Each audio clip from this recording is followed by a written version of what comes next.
Sarah Thompson was exhausted.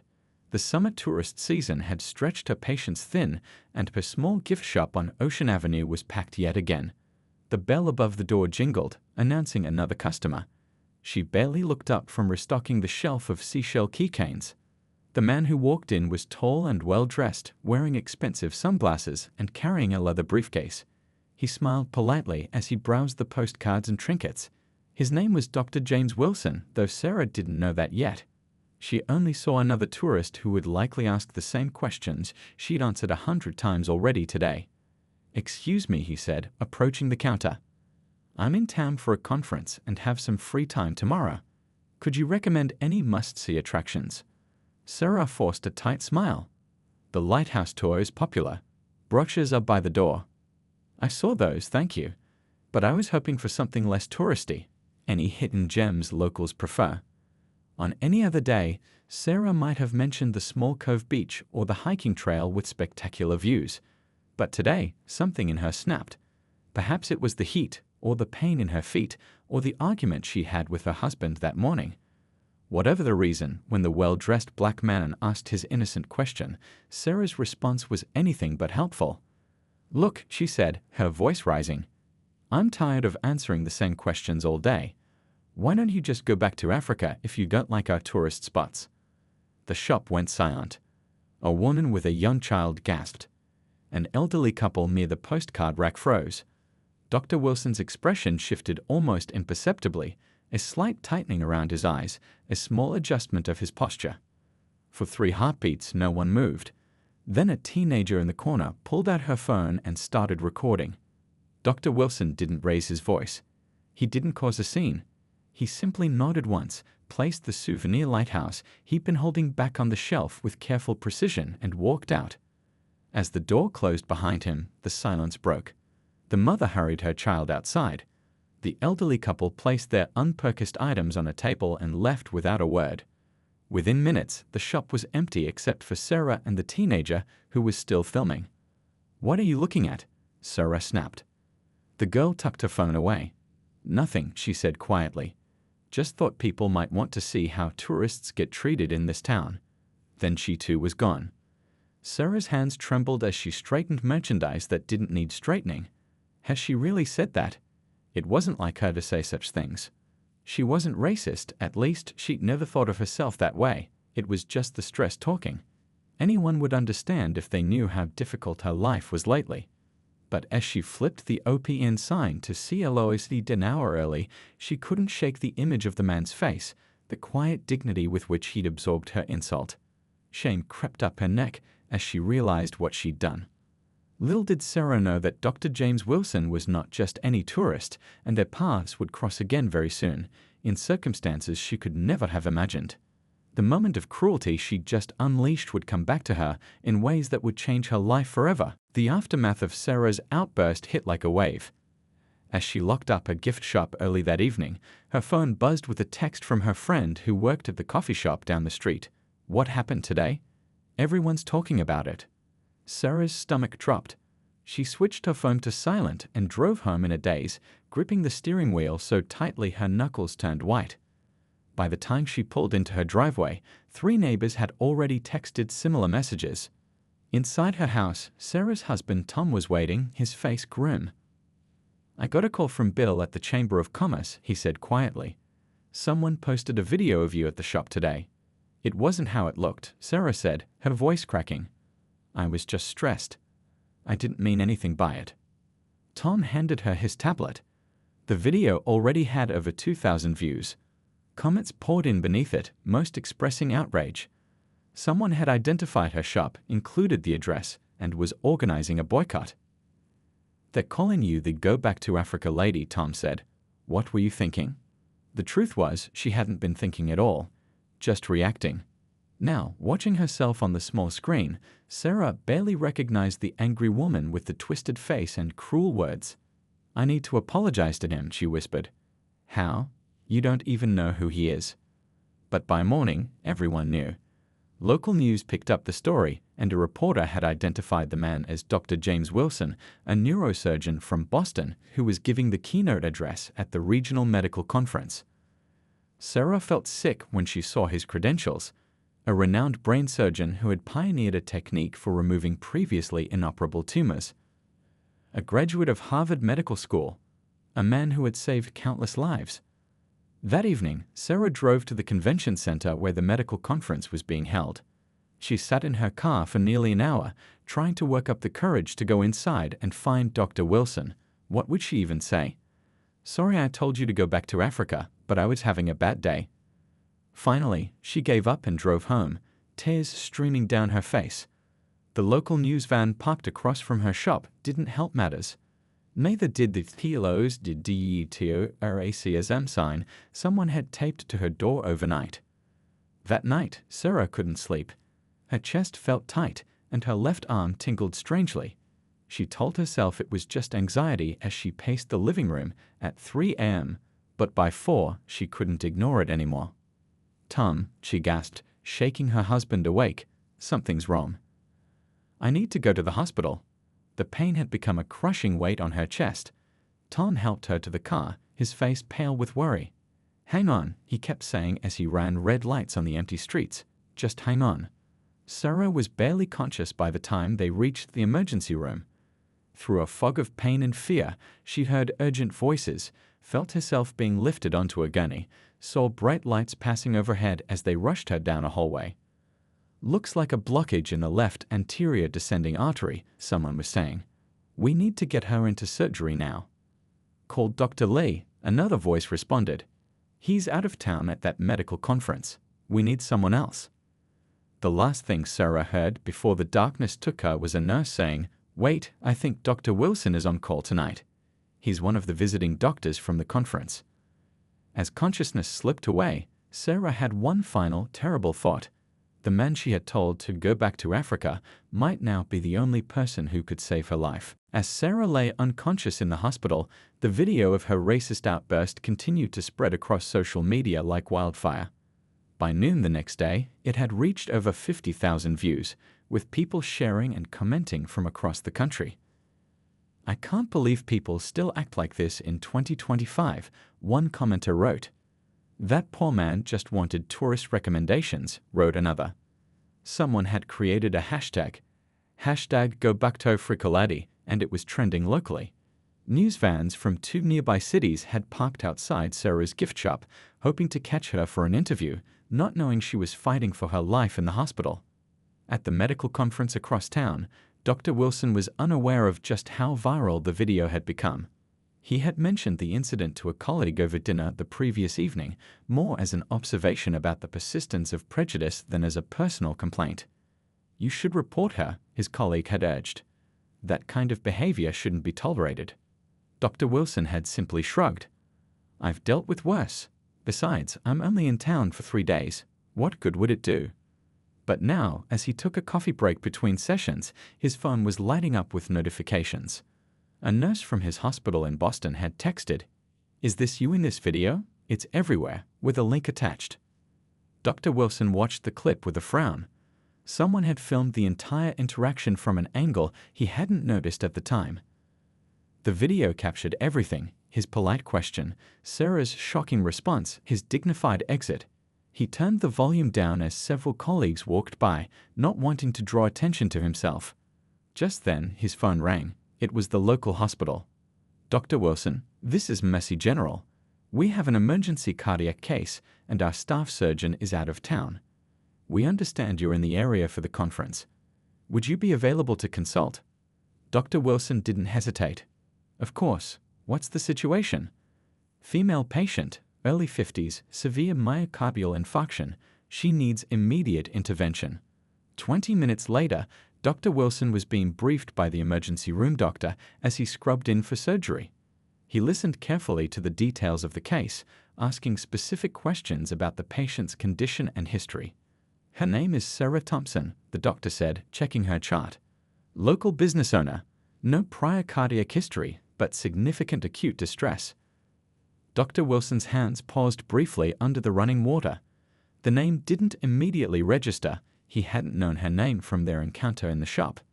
It wasn't until he entered the operating room and saw the woman's face that recognition dawned. There, lying unconscious on the table, was the woman who had told him to go back to Africa just yesterday. For a split second he stood frozen, processing the bizarre coincidence. The universe had a strange sense of humor sometimes.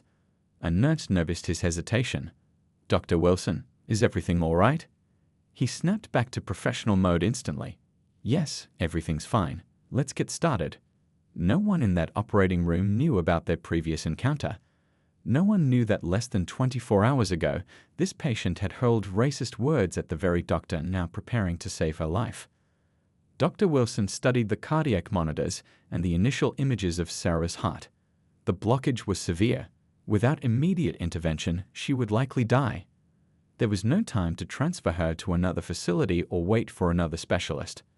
As he began the delicate procedure, Dr. Wilson thought about the strange twists of fate that had brought them together again under these circumstances. He thought about choices and consequences, about hatred and healing. But mostly, he thought about the blocked artery he needed to clear and the life hanging in the balance.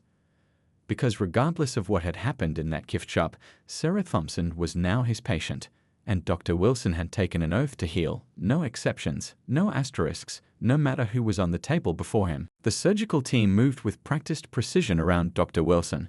Bright lights illuminated Sarah's chest as monitors beat steadily in the background. For nearly 4 hours, Dr. Wilson worked methodically to clear the blockage in her heart, his hands steady despite the strange circumstances. "BP dropping," a nurse announced at one point. Dr. Wilson didn't look up from his work. "Push 1 milligram of epinephrine," he said calmly. "Let's get that pressure back up." The nurse followed his instructions, and within moments, Sarah's blood pressure stabilized.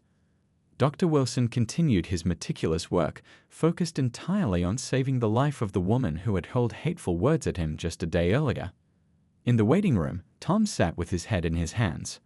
Sarah's sister Judy had arrived and was pacing anxiously, her shoes making soft squeaking sounds on the polished floor.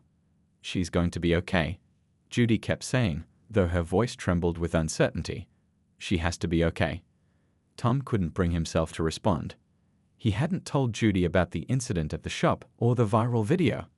How could he explain that his wife, who had never seemed overtly racist before, was now infamous online for telling a black man to go back to Africa? And how could he process the bizarre twist that the same man might now be saving her life? A text message lit up Tom's phone. It was from their neighbor. "There are reporters outside your house. What's going on?" Tom turned off his phone. Back in the operating room, Dr. Wilson was finishing the procedure. "Let's get ready to close," he said, his voice slightly muffled behind his surgical mask. "The blockage is clear and blood flow has been restored. She was lucky we caught it when we did." A younger doctor assisting him nodded. "Nice work, Dr. Wilson. I've read about your cardiac techniques, but seeing them in person is something else." Dr. Wilson allowed himself a small smile behind his mask. "Thank you. Would you like to assist with the closure?" As they finished the surgery, a nurse approached Dr. Wilson. "Doctor, there's something you should know about this patient."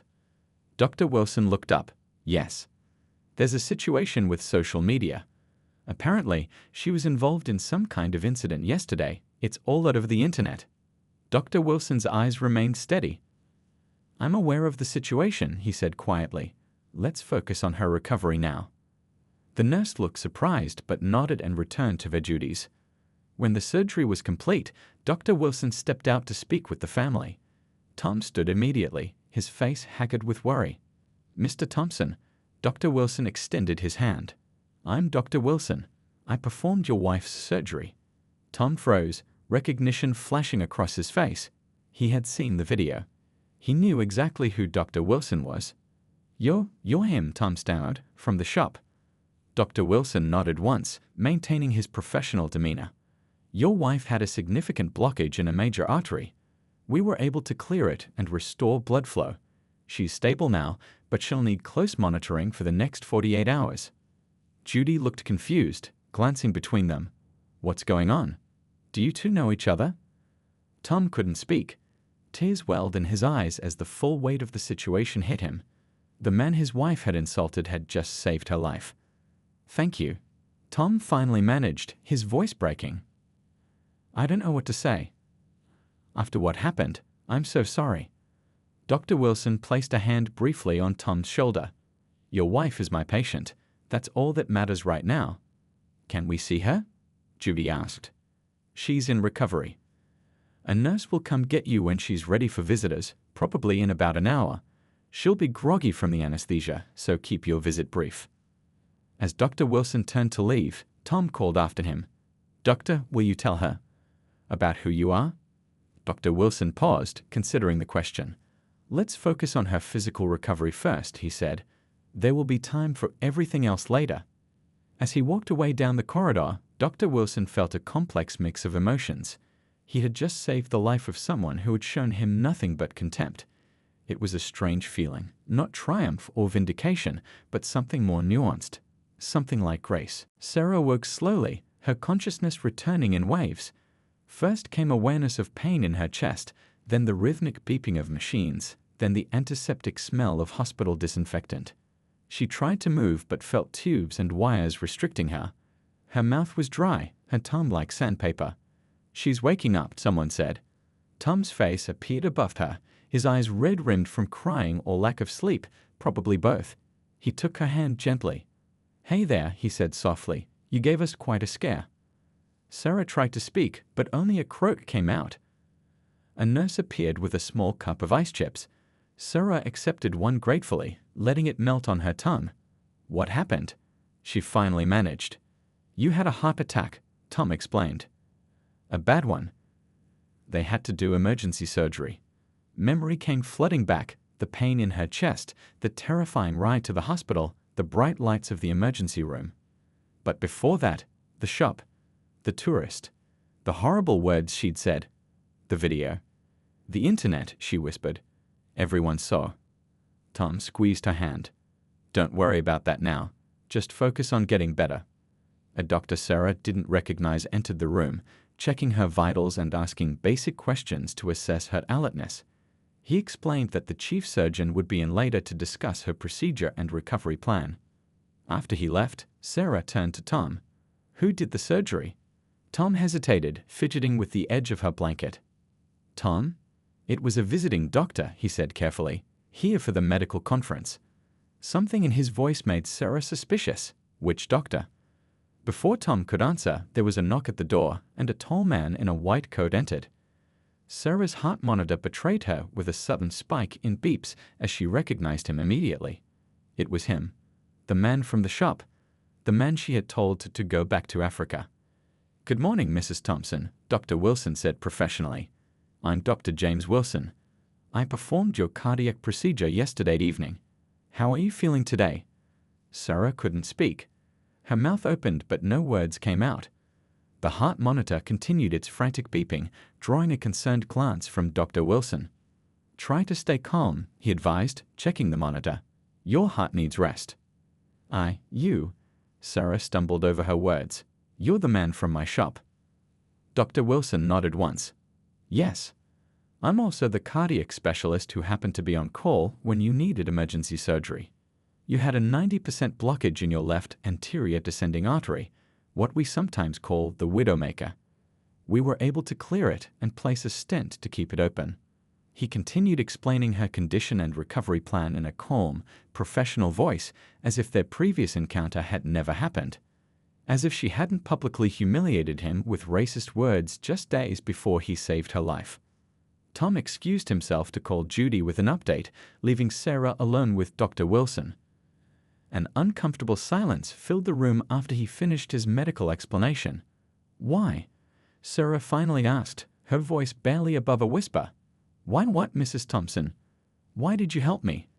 After what I said to you, you could have let someone else do it. Or you could have. She couldn't finish the thought. Dr. Wilson's expression remained neutral. You were a patient who needed help. That's all that mattered in that moment. Tears filled Sarah's eyes. I'm so sorry, she said, the words feeling woefully inadequate. What I said was inexcusable. I don't know why I said it. I'm not. I don't think of myself as a racist person. Dr. Wilson supplied, his voice neither accusatory nor sympathetic, merely matter-of-fact. Sarah nodded miserably. Dr. Wilson checked her IV, making a small adjustment. Mrs. Thompson, I've been a doctor for 23 years and a black man for 48. Both roles have taught me a lot about people, how they behave at their best and their worst, and everything in between. He pulled up a chair and sat beside her bed, maintaining a professional distance but meeting her eyes directly. What happens next is entirely up to you, he said. This moment could be many things. It could be rock bottom. It could be a wake-up call. It could be the beginning of something new. The choice is yours. The heart monitor had slowed to a steadier rhythm as Sarah absorbed his words, feeling their weight and truth. I don't know how to make this right, she admitted. Dr. Wilson stood to leave. Start by getting better. We can discuss everything else during your follow-up appointment next week. For now, focus on healing, all kinds of healing. As he walked to the door, Sarah called after him, her voice stronger. Dr. Wilson, thank you for saving my life. He turned, his expression softening slightly for the first time. You're welcome, Mrs. Thompson. That's what I'm here for. The days following Sarah's surgery passed in a blur of medical tests, brief visits from concerned friends, and uncomfortable silences whenever her phone pinged with notifications. Though Tom had tried to hide it from her, Sarah knew the video was still circulating online. Her shop remained closed, the TLOSD sign eventually removed by the property manager, replaced with a simple TMPORLICOCD notice. On her fourth day in the hospital, she received an unexpected visitor. Judy walked in with an older black woman Sarah didn't recognize. Sarah, this is Mrs. Wilson, Judy said, looking nervous. Dr. Wilson's mother. She's in town visiting him during the conference and wanted to meet you. Sarah felt her face flush with shame. She couldn't imagine what this woman must think of her. Mrs. Wilson stepped forward, her expression unreadable. She was elegantly dressed, with silver hair and the same warm brown eyes as her son. May I sit? She asked, gesturing to the chair beside Sarah's bed. Sarah nodded, unable to find her voice. Mrs. Wilson settled into the chair with grace. My son told me what happened, both at your shop and here at the hospital. I wanted to see for myself the woman who said those terrible words to my boy. Sarah felt tears welling up. I'm so sorry, she whispered. I didn't come for an apology, Mrs. Wilson said firmly. I came because I've seen too many people in my 70 years who never learn, who never change. I wanted to look in your eyes and decide for myself if you're one of them. The room fell silent except for the steady beep of the heart monitor. Sarah met Mrs. Wilson's gaze, letting the older woman see whatever she was looking for. After a long moment, Mrs. Wilson spoke again. James, Dr. Wilson, was raised to believe that everyone deserves a second chance. His father and I taught him that. And I raised him to be the kind of doctor who treats everyone with dignity, regardless of who they are or what they've done. She reached into her purse and pulled out a small worn book. This was his father's. He carried it with him through medical school, through his residency, through every challenge he faced as a black doctor in this country. She placed the book on Sarah's bedside table. It was a collection of writings by Dr. Martin Luther King Jr. Page 53, Mrs. Wilson said. That's the one he read most often. Before Sarah could respond, the door opened and Dr. Wilson himself walked in. He stopped short when he saw his mother sitting by Sarah's bed. Mom? What are you doing here? Mrs. Wilson stood and straightened her skirt. Just paying a visit to your patient. I'm done now. She turned back to Sarah. My son saved your life. What will you do with it? With that, she walked to the door, patting her son's arm as she passed. I'll see you for dinner, James. After she left, an awkward silence filled the room. Dr. Wilson checked Sarah's chart, seemingly unsure what to say. Your mother is quite something, Sarah finally offered. A small smile flickered across his face. She always has been. She left me a book. I saw that, he said, glancing at the familiar volume. It was my father's. She mentioned page 53. Dr. Wilson's expression softened. Ah. Darkness cannot drive out darkness. Only light can do that. Hate cannot drive out hate. Only love can do that. Sarah swallowed hard. Dr. Wilson, I've been thinking about what you said. About what happens next being my choice. And I want to make this right somehow. Not just with you, though that's important, but with myself too. I don't recognize the person I was in that shop. I don't want to be that person. Dr. Wilson pulled up a chair and sat down, setting aside his clipboard. For the first time since they met, he seemed to relax his professional demeanor slightly. Mrs. Thompson, I believe people can change. I've seen it happen. But real change isn't just words or a tearful apology. It's work. It's uncomfortable. It means examining parts of yourself you'd rather ignore. I understand, Sarah said. I'm ready to do that work. Are you? Because it won't be easy. The whole town has seen that video. Your business, your reputation, they may never recover fully. Sarah nodded. I know, but I have to try. I can't undo what I said to you, but I can choose what I do next. Dr. Wilson studied her face, seeming to search for something in her expression. Whatever he found, there must have satisfied him, because he nodded slowly. In that case, he said, I have a suggestion. But first, tell me, how soon do you think you'll be ready to reopen your shop? 6 months passed since Sarah's life-changing encounter with Dr. Wilson. The summer tourist season had given way to fall, then winter, and now spring was breathing new life into the coastal town. Sarah stood in front of her shop, keys in hand, heart pounding with anticipation. The storefront looked nothing like it had before. Gone was the cluttered gift shop selling mass-produced souvenirs. In its place stood Community Connections, a welcoming space with large windows and a fresh coat of paint in warm, inviting colors. You ready? Tom asked, squeezing her shoulder. Sarah nodded, unable to speak past the lump in her throat. She unlocked the door and stepped inside, taking in the space she and Tom had spent months renovating. Bookshelves lined one wall, filled with works by authors from diverse backgrounds. Local crafts and artwork occupied tasteful displays. A coffee bar stretched along the back wall, with small tables and comfortable chairs, creating a cozy seating area. But the heart of the new business was the large community board and information center featuring local attractions, businesses, and events, with special emphasis on highlighting Black-owned businesses and cultural sites often overlooked in typical tourist information. The grand reopening was scheduled for 10 a.m. By 9:45, a small crowd had gathered outside. Sarah recognized familiar faces, neighbors, former customers, town council members, but also many she didn't know. Some looked curious, others skeptical.